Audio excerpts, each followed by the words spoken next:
Hello बच्चों, कैसे हैं आप? आशा है सभी स्वस्थ और मस्त होंगे। आनंदम की कक्षा में आप सभी का स्वागत है।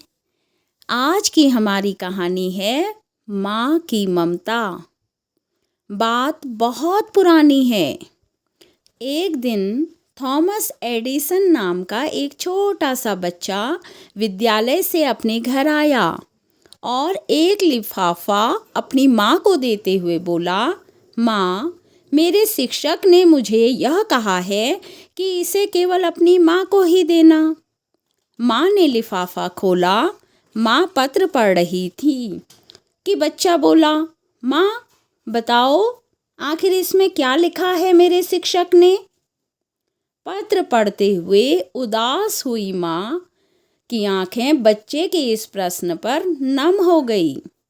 वे तेज आवाज में पत्र पढ़ते हुए बोली, इसमें लिखा है कि आपका बेटा बहुत ही प्रतिभाशाली है।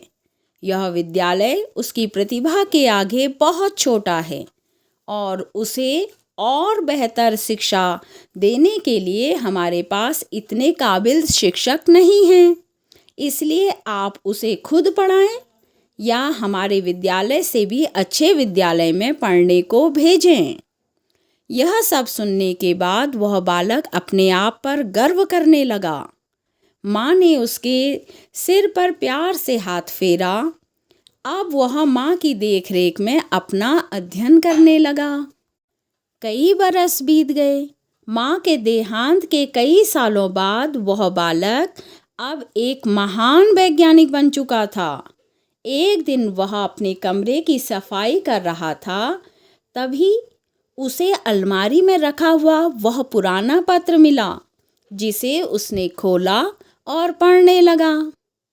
पत्र में लिखा था कि आपका बेटा मानसिक रूप से बीमार है, जिससे उसका आगे का अध्ययन हमारे इस विद्यालय में नहीं हो सकता। इसलिए उसे अब इस विद्यालय से निकाला जा रहा है। पत्र पढ़ते ही वह एकदम भावुक हो गया।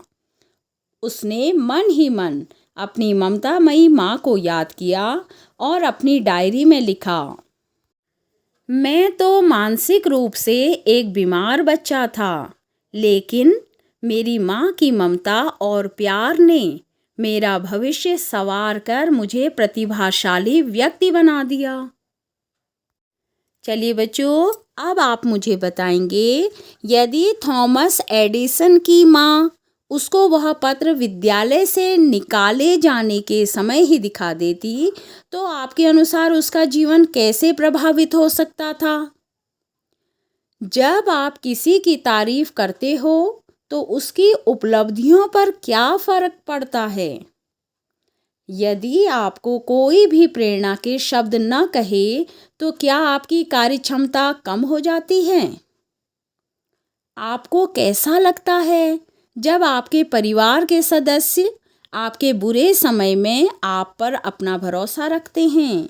आपको क्या लगता है, वे आप पर भरोसा क्यों रखते हैं? आपको यह कहानी कैसी लगी? मुझे अवश्य बताइएगा। फिर नई कहानी लेकर आपसे मिलती हूँ। तब तक ओके, बाय बाय।